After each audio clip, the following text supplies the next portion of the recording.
Let's have him here. Alright, welcome back to my channel, guys. If you are new on the channel, do not forget to like, subscribe and share this video.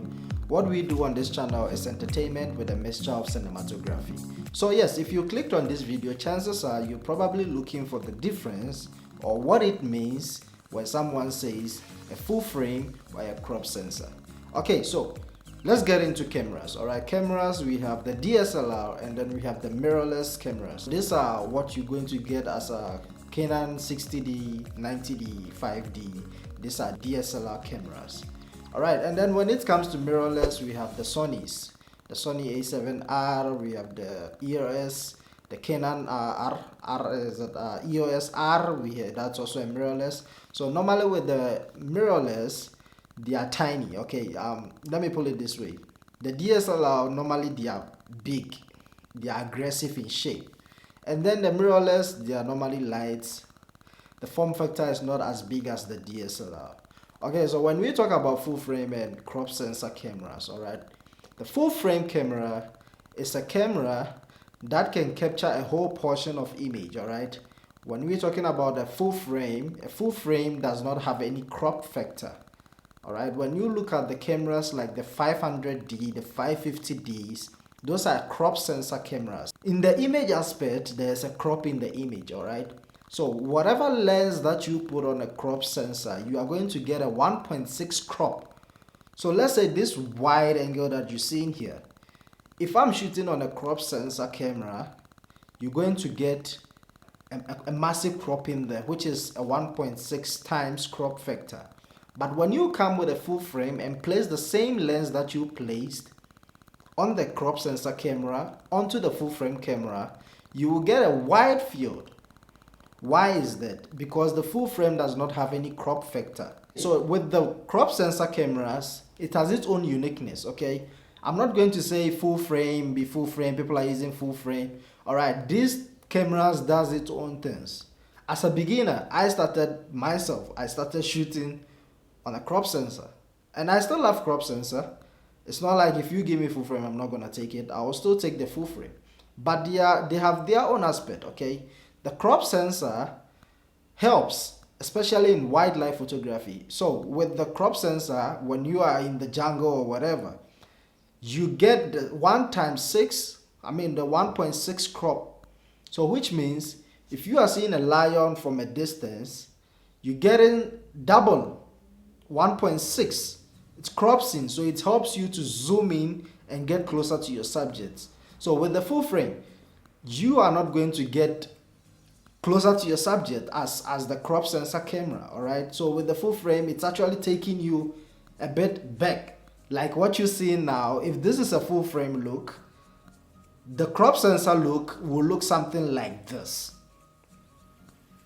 And another thing is, normally the full frames are good in low light. What I mean is, if you have a 50mm, two 50mm, and then you place one on a crop sensor and one on a full frame, the depth of field that you'll be getting from both cameras will be different. They won't look the same.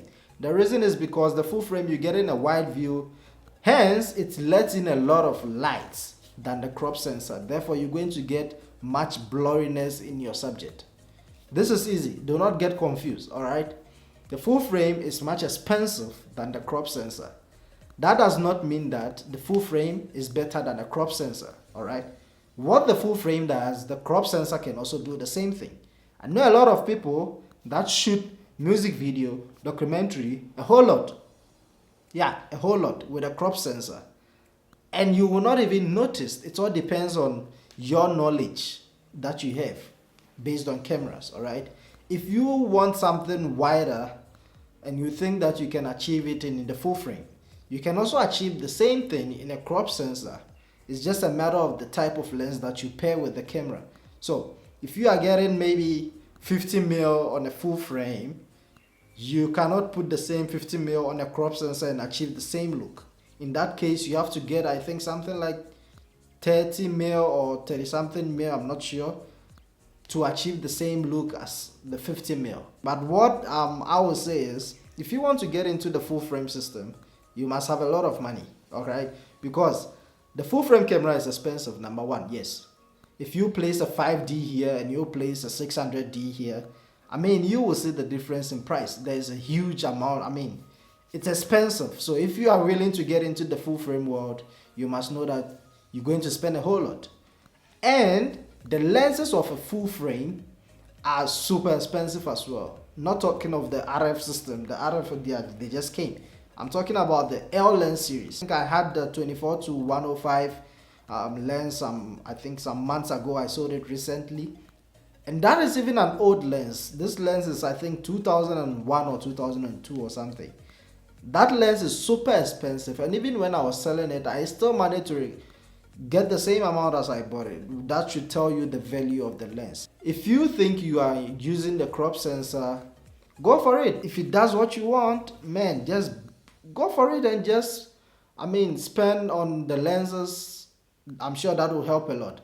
But if you think that what you are doing requires a full frame, well, I guess in that case you will need a full frame camera. If not, get a crop sensor and then pair it with a wide angle lens, super wide angle, I mean, like 10mm or even 15mm. And then I mean, as long as it's very good in low light. So I mean, what else do you need? All right, I'm not going to pull this video too long. If you have any questions based on this, drop it in the comment section and I'll try my best to answer all your questions. This is what we're going to have for today. If you are new on the channel, kindly subscribe, and I will see you guys in the next one. Peace. Director, Femi. Director, Femi.